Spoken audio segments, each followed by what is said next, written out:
Okay, I call this regular City Council work session to order.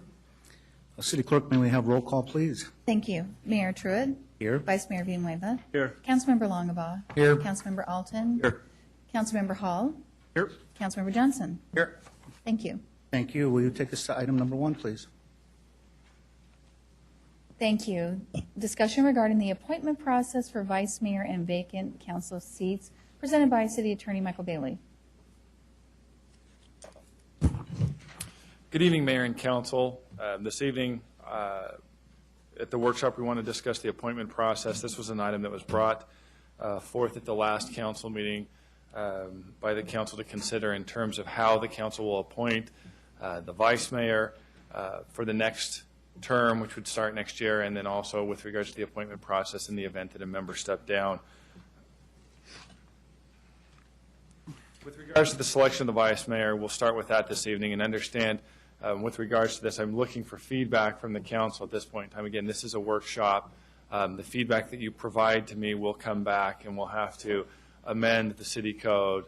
And it's the expectation, at least my expectation, that with the feedback that we'll have something on the agenda for the next meeting so that by the time this process must be met, meaning no later than January 30th, that there will be the changes if so desired. With regard to the selection of the vice mayor, Surprise City Code Section 2-63 is controlling the highlights of that section, and I draw your attention to the memo that was in the packet that goes into greater detail. But the highlights are that no later than January 30th of each year, the council will select a vice mayor. All council members are qualified, and it is council members. The mayor is disqualified. He cannot serve as both the mayor and the vice mayor. And in terms of what the position entails, the ordinance identifies that the vice mayor's role is to attend events, meetings in the absence of the mayor. One of the challenges that we've been faced is the fact that there is no definitive procedural guidance. The procedural options that are available to you are endless. When we look at Robert's Rules of Order has been adopted by this council as the procedural rules. However, Robert's Rules is not definitive. With that in mind, what we've done is we've put together a few options for you, and understand that these are 4 suggestions. They're, like I said, there's options that are endless. I'm looking more for feedback in terms of how we move forward. The way these generally work is with regards to a majority vote and a plurality vote. Just to give you some background on that, majority versus plurality, what's a majority? It's receiving a majority of the votes of the council. The majority of this council is 4. So in terms of a majority vote, when you voted on somebody, they would need 4. Compare that to a plurality. That's the individual receiving the most votes. That means that somebody could be elected in the event that they received 2 votes and everybody else received 1 vote. So I want you to keep that in mind. I'll be asking you as soon as I wrap this up quickly whether or not you'd prefer a plurality or a majority, and we can facilitate some discussion. With regards to the vote, it's recommended, as always, that it be a public vote, and that is generally the case. There's the single vote individual consideration. With a single vote, all nominees are considered in a single vote, meaning that all nominations are made. We have 1 vote. Everybody votes for those individuals. Or we have individual consideration where we identify each nominee and we vote 1 nominee at a time. So, for example, nominee A, everybody votes for nominee A, and if nominee A gets a majority, then, in fact, he would be elected. With that, that's all I have in terms of presentation. I'm open to any discussion that you have in direction. I think in terms of the direction, the first question that really presents itself is, does the council seek a plurality? Well, first and foremost, do they think it's appropriate that we do amend our ordinance to have a procedural guidance in there as opposed to relying on the Robert's Rules of Order and handling it on a case-by-case on an annual basis? Thank you. For me, I think that the majority vote would be my preference. I'm concerned about a plurality vote. It'll take a little bit more work if we have to go to a majority vote and have 2 or 3 votes, but I think that our residents deserve to see that process take place as opposed to doing a plurality.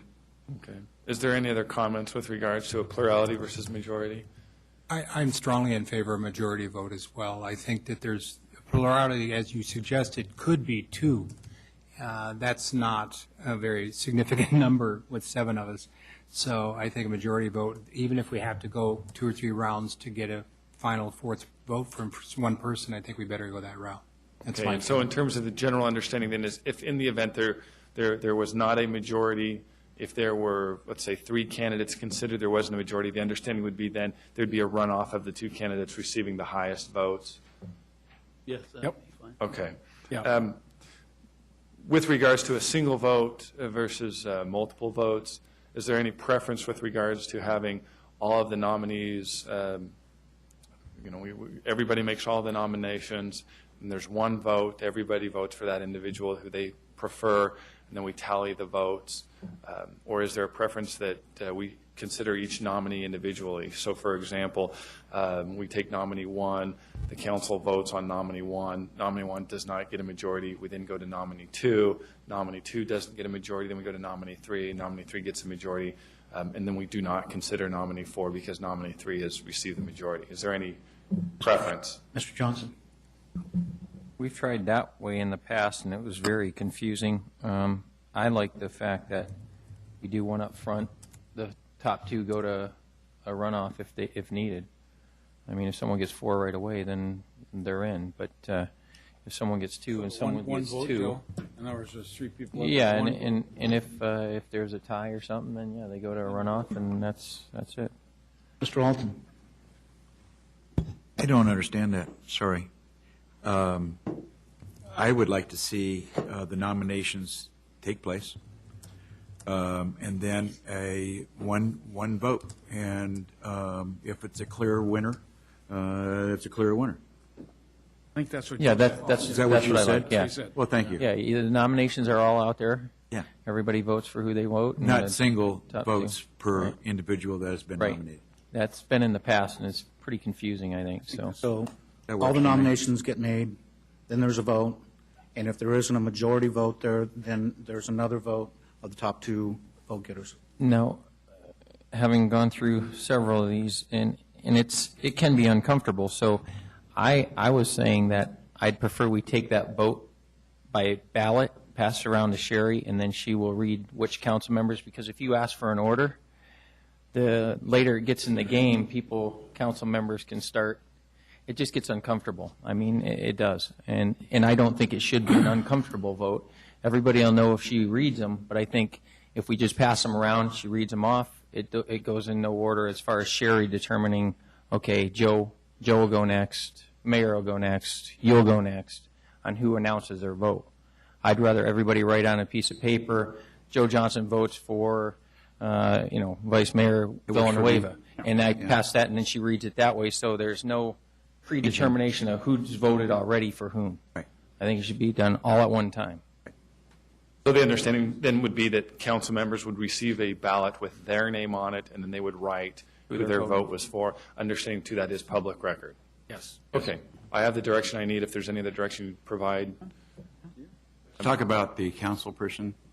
If in fact we have a council person, what do you suggest the process be? Well, with regards to the council process, in ordinance, there is actually a process that's set in place. The primary issue, again, at least the issue of significance, has been that with regards to, again, the selection and the voting procedure. If there is comfort with the process with regard to the vice mayor, we can handle that same voting process with regards to the replacement of a council member as well, with the understanding that our ordinance currently identifies other steps which require the noticing, publishing of it, the establishment in terms of qualifications. I would like to change that process. If in fact a council position becomes available at any time during their term, and if it happens to be a term of longer than a year, I don't think it is fair to the constituents of that district for us to appoint someone. I think it needs to be voted. Are you asking? I think that we A need vote to of the have a, people. yep. I don't care how much it costs.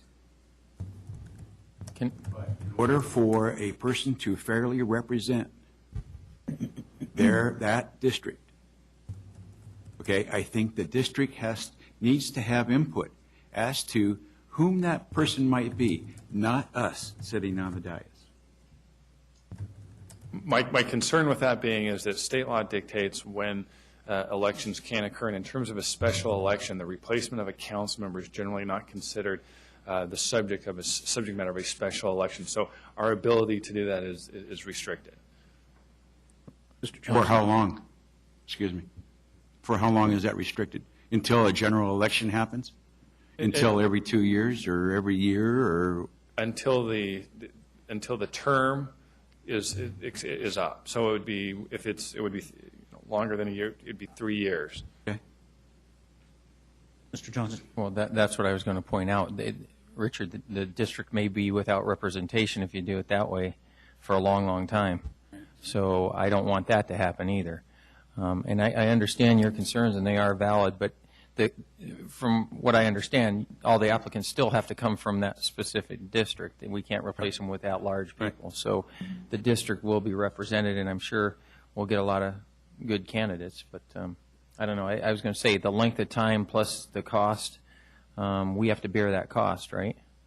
And yeah, the cost, I don't know what it would be. Sherry, what is the cost of an election like that?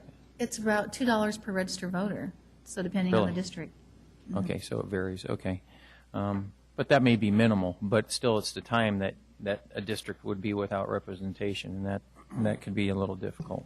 And if I may, just in terms of the timing issue as well with an election, we would have to call the election, which is generally 100 to 120 days out from the election. So there would be approximately 4 months where there would be no representation of that district.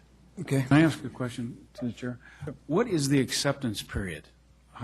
What's the time for application process? As a general statement, it's 2 weeks for the acceptance period. 2-week process for that. Yeah, we generally try,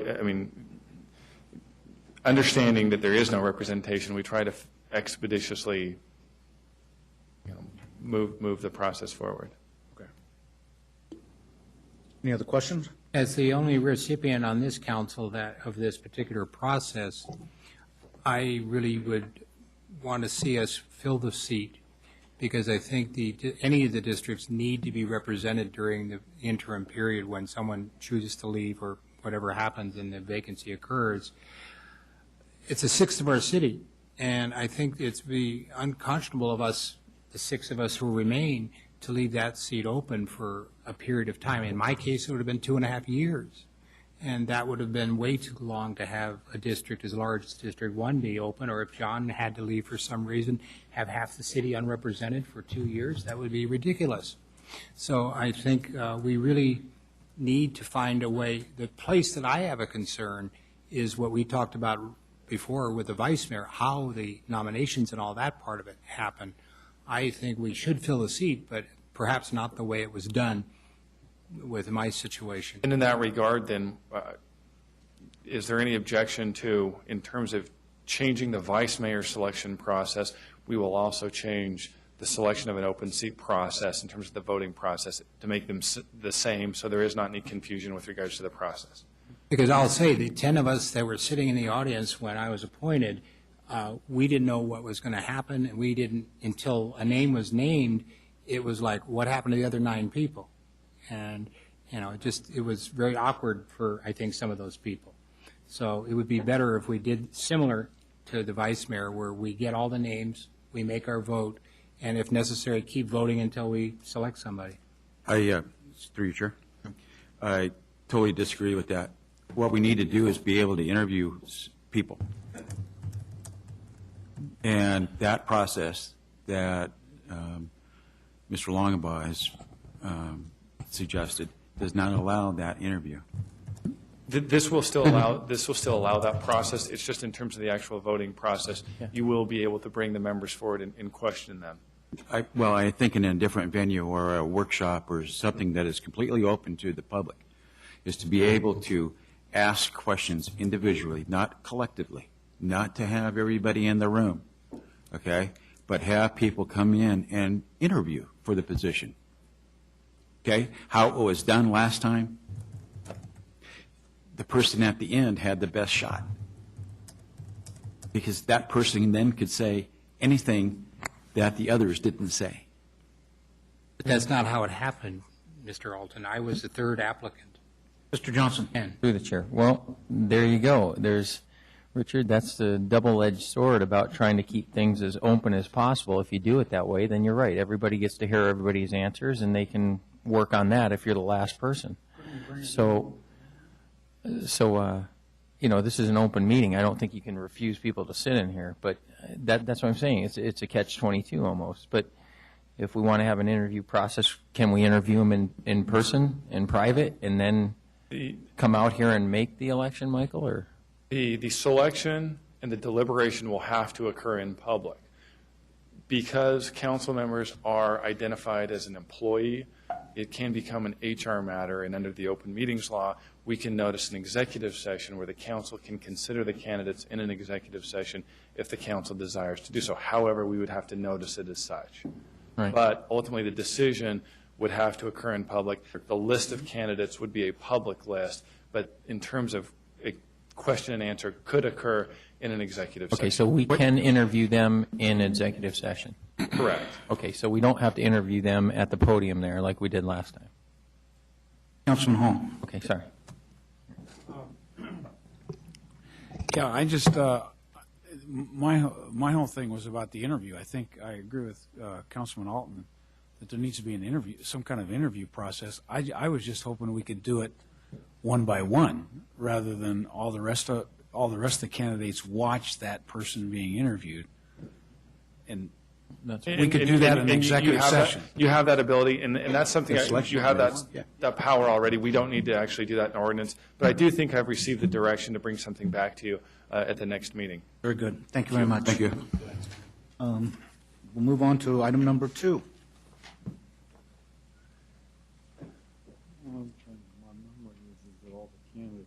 Discussion and presentation regarding transportation issues with representatives of the Maricopa Association of Governments relating to Surprise in the West Valley region, presented by Michael Solaya. Good evening, Mayor, members of the council. With us this evening, we have representatives from the Maricopa Association of Governments, better known as MAG, Dennis Smith from the Executive Director from MAG, and Eric Anderson, the Transportation Director. They'll be discussing 2 major projects going on with the city right now. And with that, I'll pass the mantle. Thank you. Welcome, sir. Thank you, Mayor and members of the council, for inviting myself and Eric out here tonight. Let me see if I can get this going. So is this ready to go, Michael, the way it is? No. A little different than on my desktop.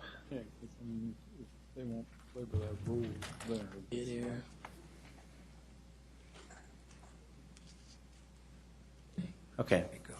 Well, we have some limited time here tonight, so we're going to briefly give you an introduction about your organization, Maricopa Association of Governments, and then we're going to pass the baton to Eric, who's here with us, that's going to go through some of these transportation issues that I know are very important to you. So we're going to talk about councils of governments and metropolitan planning organizations, which are referred to as COGs and MPOs.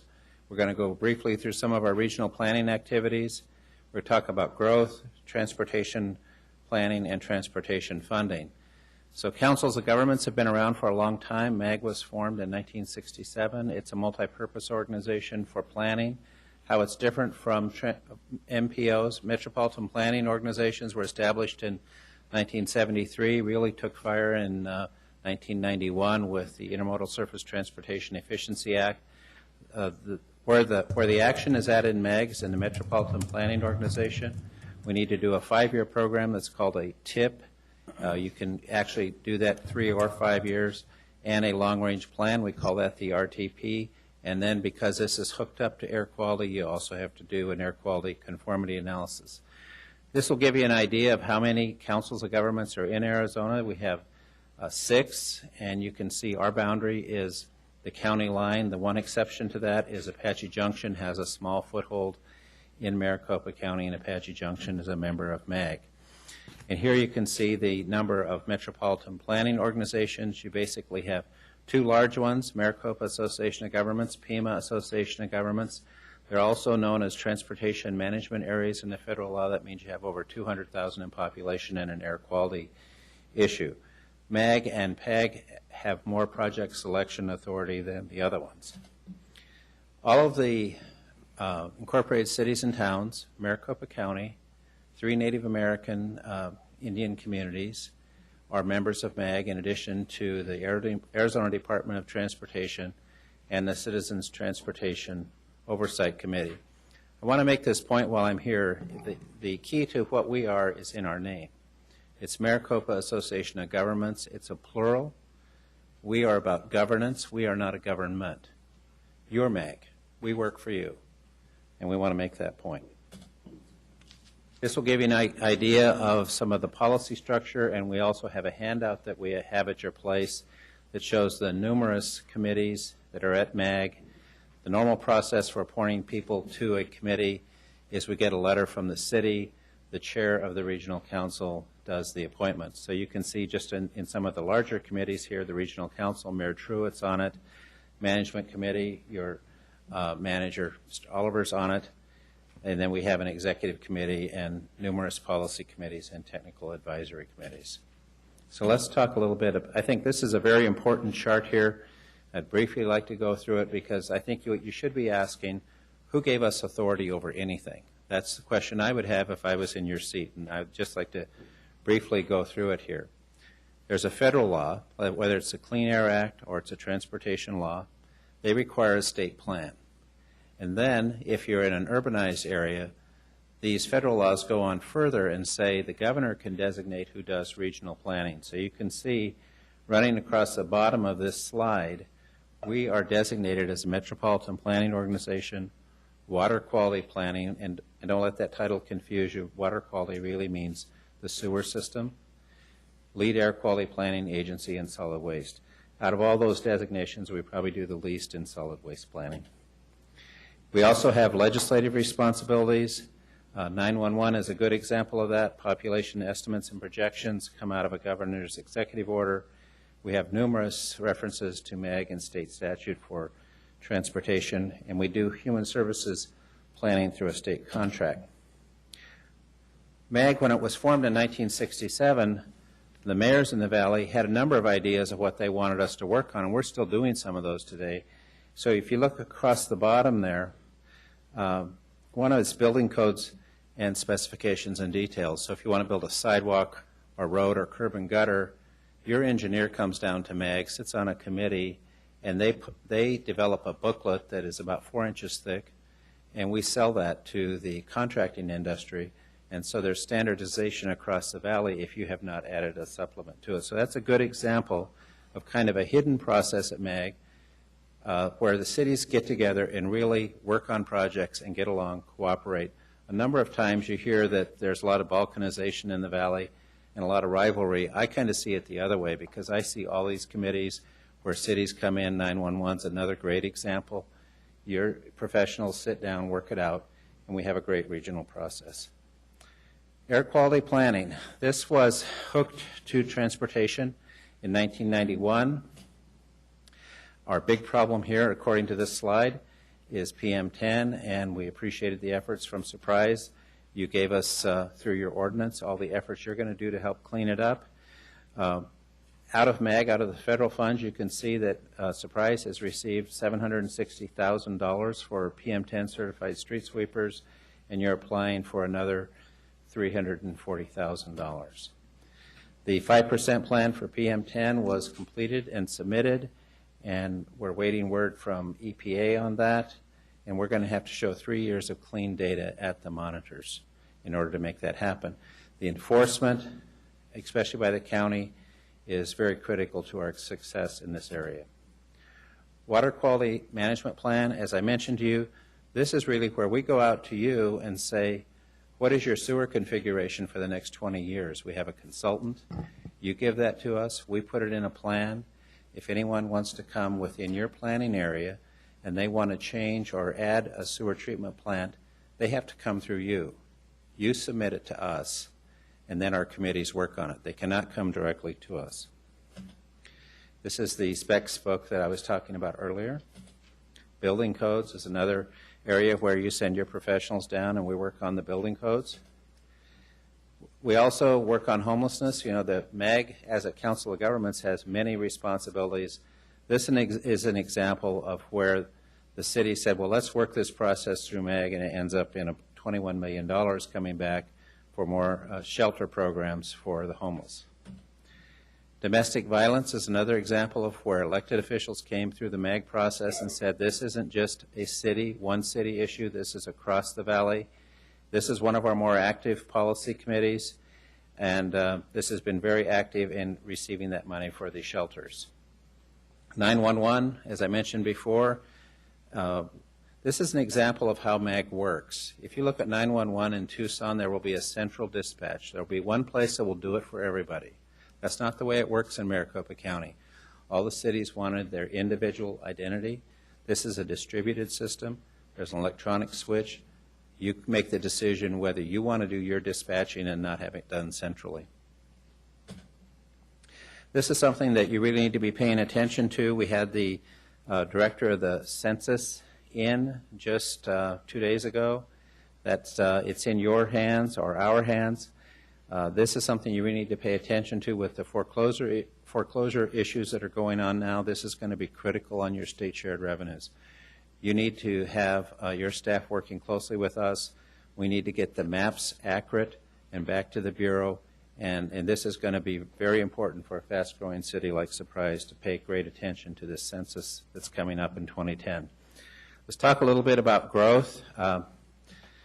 This is a map that we put together in a reconnaissance study working with the entire state, and you can see here where the high growth areas are in the state.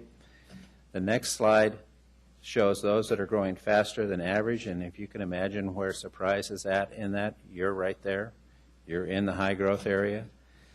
Then we worked with the state and with our consultant and developed the first ever state level transportation model. This is a sketch planning tool that was put together.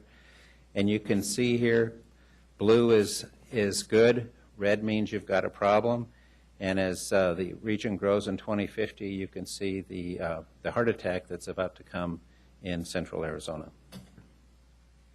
The good news for your part of the region, you're the fastest growing area in the region, the Northwest Valley. So you have some great challenges coming your way. 802,000 residents, 453,000 employees. This will give you an idea on the pie chart between 2005 and 2030. You can see how your percentage in population is growing from 21 to 34% in the West Valley, and then you can see down in employment, your portion of the pie is growing there also. So by 2030, and you know this was done before all of this great downturn that we just went through, so we'll have to take that into account the next time we do this. We're going to add 2.3 million new residents by 2030, 1.6 million jobs, and you can see what percentage of that's going. It's the West Valley's turn. It's all coming this direction. The East Valley, for all practical purposes, has filled out. Their growth area is going over into Pinal County. So I think we're the second fastest growing region in the U.S. You're the fastest growing area of the region, and you're one of the fastest growing cities. So you're going to be all about growth, and I'm probably not telling you anything you don't already know. Here are some pictures that our staff put together for you. You can see your population concentrations between 2005 and 2030, 93,000 to 401,000. You can see on this slide where that growth is coming. Same with employment, 16,300, 147,700, and you can see that obviously it's all going around where the transportation facilities are located. And then your 303 corridor, we just had them look at a 2-mile area around the 303, and you can see 154,000 by 2030, 30% of the growth in Surprise is around the 303. And employment, 36,000 by 2030, 21% of the growth in Surprise. So We understand down at MAG how important this facility is to you, and your mayor has done a great job of letting us know that this is issue number one in your community. Now I'm going to turn it over to Eric Anderson, and he's going to walk through some of these transportation slides. Thank you, Dennis. No doubt transportation is very important. This was a survey that the Phoenix Business Journal did a couple years ago, interviewed business leaders and what they call leaders and legends in the Valley, asking what are the most important significant events that's happened in metropolitan Phoenix. Number one was the buildup of our freeway infrastructure, completion of new freeways in the Valley. And no doubt about it, as Dennis showed you the slide showing the amount of population employment that's coming out here in the 303 corridor, it's going to be very spectacular, no doubt about it. Just to give you a little orientation, MAG is a planning agency. We do not implement, we do not build or operate or maintain any transportation facilities. We strictly do the planning. We also provide financial oversight in all of the Proposition 300 program, or Proposition 400 program. We have the Arizona Department of Transportation, which is in charge of developing the freeway projects, building the projects, and then owning and maintaining the freeway systems, as well as Grand Avenue in this part of the Valley. The Regional Public Transportation Authority has the regional responsibility to implement the transit component of Proposition 400. And then Valley Metro Rail is a special purpose organization that was set up specifically to implement, operate, and maintain the light rail system in the Valley. Dennis reviewed some of the transportation, or some of the committee structure. The bottom line on this chart are the modal, what we call the modal committees. These are the special areas in MAG. Safety is very important, pedestrian, et cetera. You can see those. The recommendations from those modal committees follow up through our Transportation Review Committee, which is in yellow on this chart. That's our senior transportation technical staff committee. And those recommendations then go to the Management Committee, Transportation Policy Committee, and Regional Council. In terms of Proposition 400, we have a number, MAG has a number of responsibilities. As I say, we are responsible for providing overall oversight for the implementation of the Proposition 400 program. That's in state statute. You can see the RPTA is in charge of the Transit Lifecycle Program. We are actually in charge of the arterial program, although the cities and county are the actual implementation of the streets that were contained in Proposition 400, and then ADOT on the freeway side.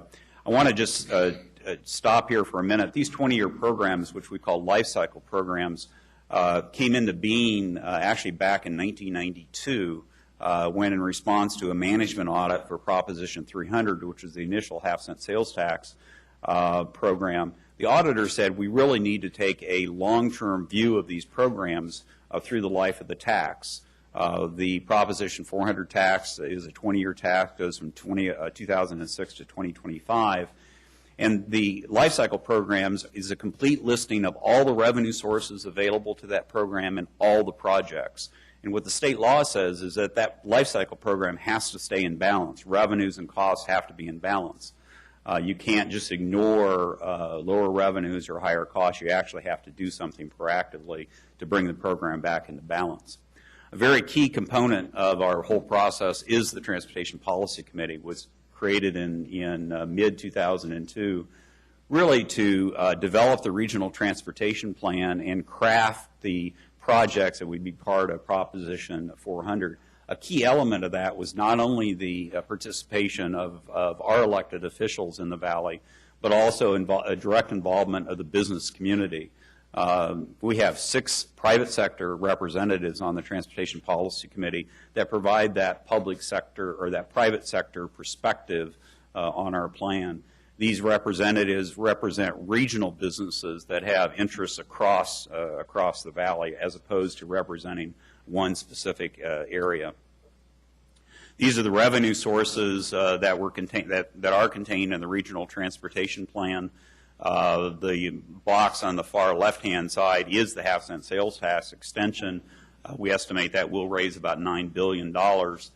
We also, moving from the left to the right, the next 2 boxes are ADOT highway funds. We actually struck an agreement with ADOT on how much of the ADOT funding would be devoted into this region. So that's what those two boxes are. On the far right-hand side are the federal funds that flow into this region. MAG actually receives a direct allocation of federal transportation funds. That's that surface transportation box there. And then we also administer the congestion mitigation air quality funds that actually flow to the state. All those funds are distributed within Maricopa County. And then the middle two boxes, the blue and the pinkish, are transit funds. So let me shift to the 303. We have one big project underway that's actually started the 303 construction, and that's the interchange at I-17. That project was combined with the I-17 widening, and if you're driving along I-17, you'll see right at about Lone Mountain Road, I-17 flares out. That is going to be the system interchange for the 303, so that's currently under construction.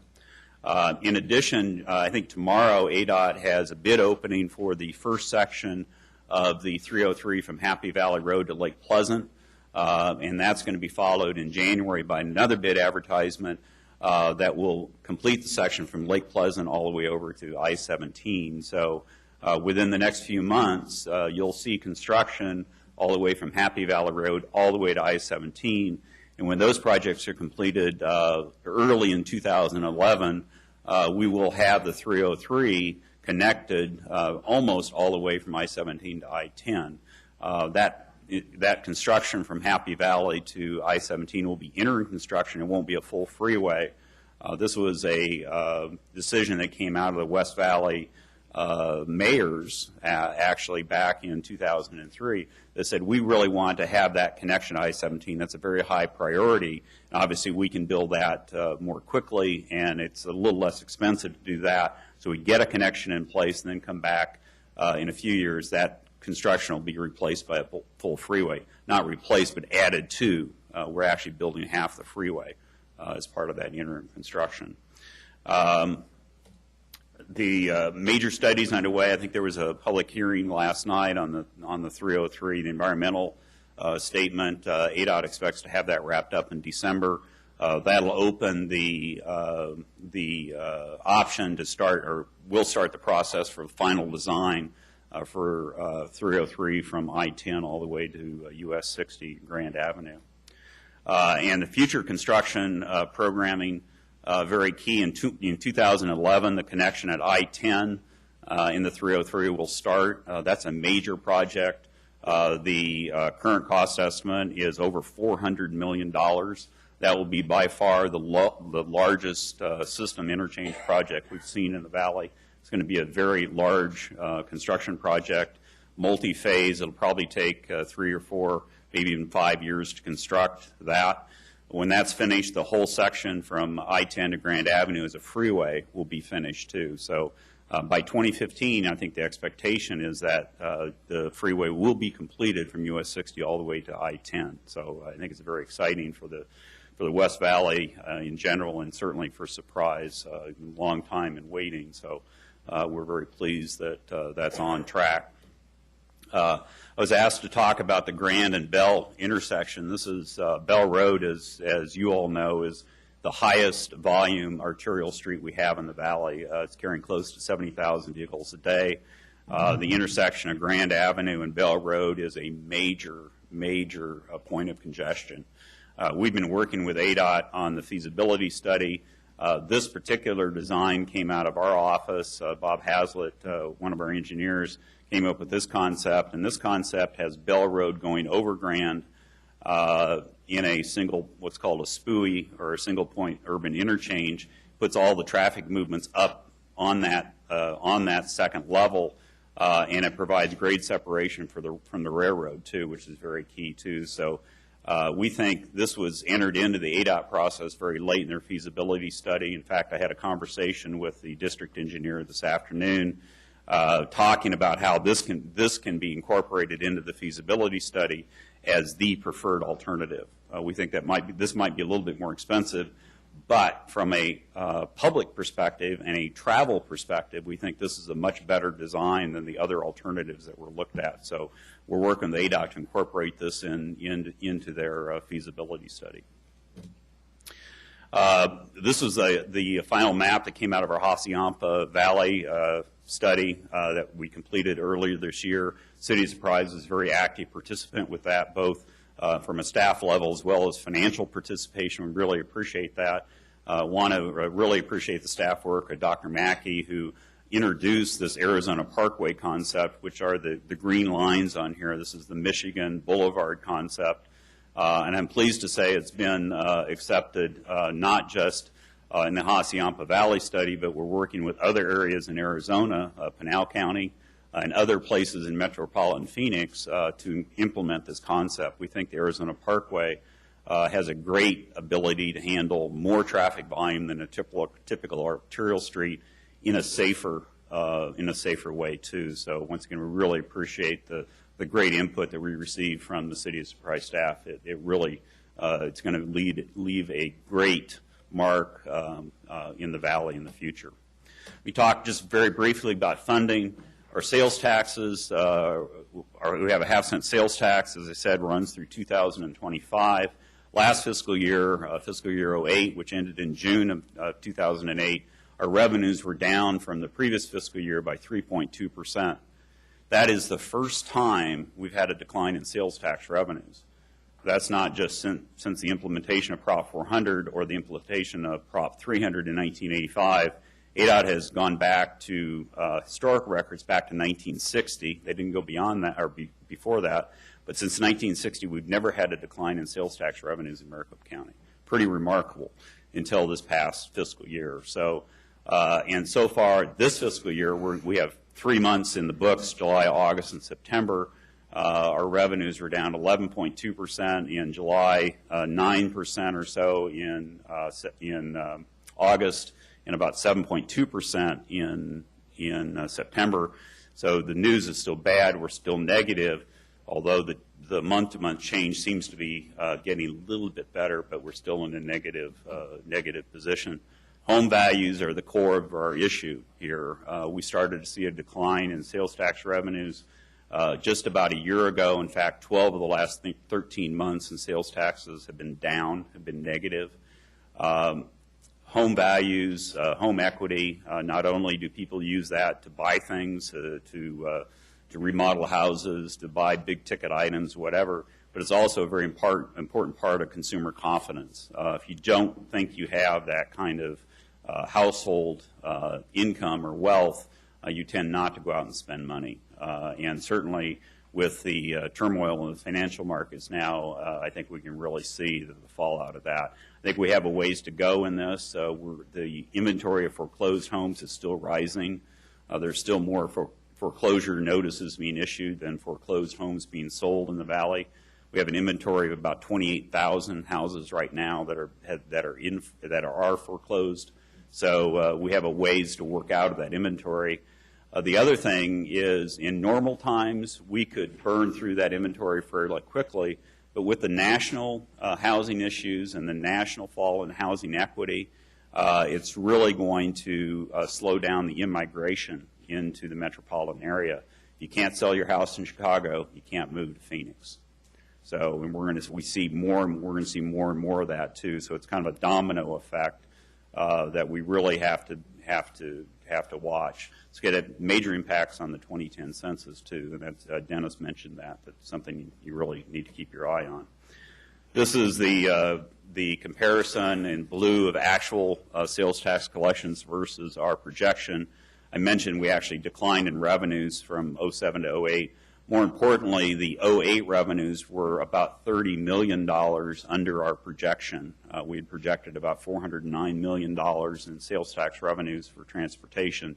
We got about $379 million, so that was a major hit. ADOT is revising the revenue projections now. We think the new set of projections that will run out through 2025 may be down up to $1 billion. So we'll have to account for that in our reprogramming of the freeway program. Just so you have an idea what that means, revenues are down $1 billion. 57% of that comes out of the freeway program, 33% comes out of the transit program, about 10% comes out of the arterial street program. So major hits on all three freeways in transit in particular are going to be really challenged. Arizona Highway User Revenue Fund, the 08 revenues were $96 million under the projection for fiscal year 08. Tremendous, had a fairly big drop-off in travel behavior, which significantly impacted both the gasoline tax as well as the diesel use fuel tax.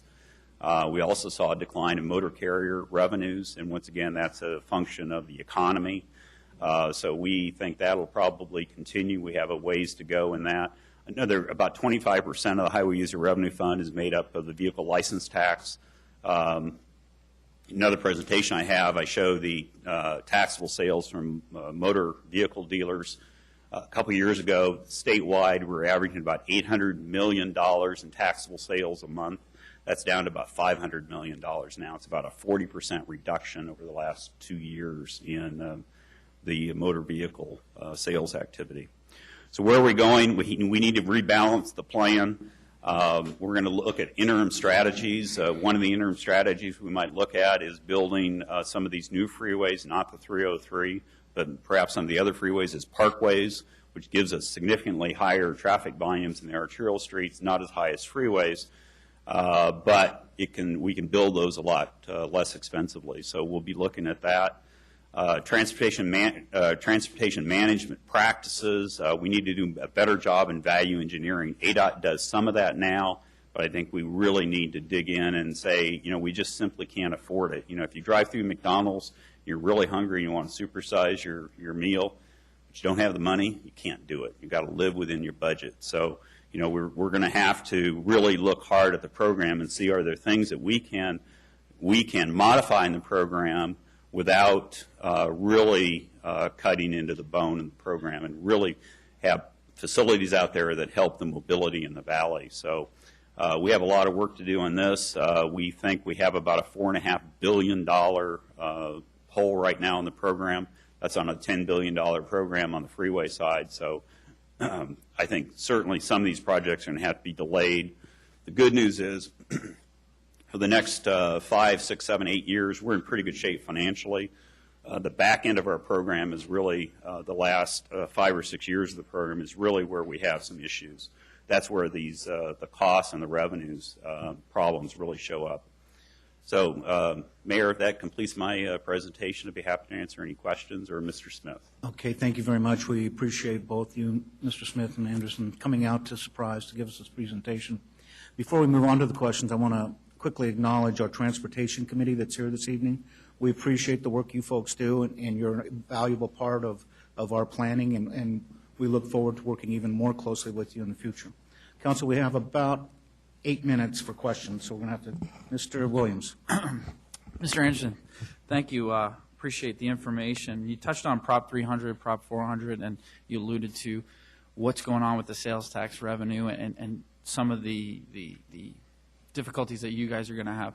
What, if any, time frame, looking at 2011, you threw some dates out there in your presentation, but what are we looking at here in Surprise? What can be our expectations as far as a reasonable time frame as far as construction on the 303? Well, I think the financial issues I talked about here, I don't think will impact the 303 construction schedules. The one caveat I have on that, I didn't really touch on that, and that's the turmoil in the financing market. We have a tremendous amount of bonding built into the program. ADOT actually issues the bonds supported by the half-cent sales tax. With lower revenues, that reduces our bonding capacity because you can't bond money that you don't have. So I don't think that's going to affect it until we get the new revenue projections and we put a new financing scenario together. I can't say for sure. I'm 95% sure that the 303 schedule can remain intact. I just don't want to mislead you to say it's 100% positive, but I'm almost certain it'll stay on its current schedule. Good, Chair. Johnson. Been a long time. How you doing? Good, thank you. I haven't seen you guys in a while. As you know, the City of Surprise has done a couple things on our own. We've paid money up front to accelerate different studies. We've got agreements with a major mall out there for right-of-way, so we've been pretty proactive in trying to get the 303 done on time. And the order, has the order been changed? Can you tell the rest of the council members if any order has been changed in the way in which the 303 is going to be constructed real quick? We understand that the 303, I heard just this afternoon, tentatively anyway, and I need to confirm this, that most of the construction will go from the north to the south. So ADOT was proposing to build from the south to the north. We've had some extensive discussions with that. Certainly the right-of-way issue out here has certainly helped that decision in terms of trying to move north-south now. The reality is all these projects are pretty closely sequenced, but we think it makes a lot of sense to go north to south. If there was a big lag, multiple years in between some of these projects, maybe you could make a case that would be a good idea, but I think it's going to happen that way from the north to the south construction. I'm sure our citizens and all of us would greatly appreciate it to remain that way. But is there anything else that we can do other than what we've done in the past and what we're doing now to help speed things up for the whole project? Or I think the City of Surprise, through many of the staff efforts working closely with ADOT, have done a great job in terms of dealing with a lot of the issues that come up when you start planning and designing a freeway segment. We've seen great cooperation in the City of Surprise. It makes a big difference in terms of resulting in a project that the community can be proud of. We've seen that happen in the East Valley. Communities work very closely with ADOT and really made a difference in terms of how the freeway came out. We think the same thing's happening out here, and we're really pleased to see it. I wanted to thank you and Mr. Smith for taking that time about 2.5 years ago to educate me and sort of bring me up to speed real quick. But I appreciate it, and you guys are professional, I'm sure. You'll continue to be that way, and I wanted to thank you guys. You do a great job. Thank you. Thanks. Councilman Alton. Yes, thank you both for your presentation. I appreciate it. Very informative. I have a question regarding the 303 from 17 down to 60. And that is, there is a tremendous amount of projected population projected for the northwest of Surprise.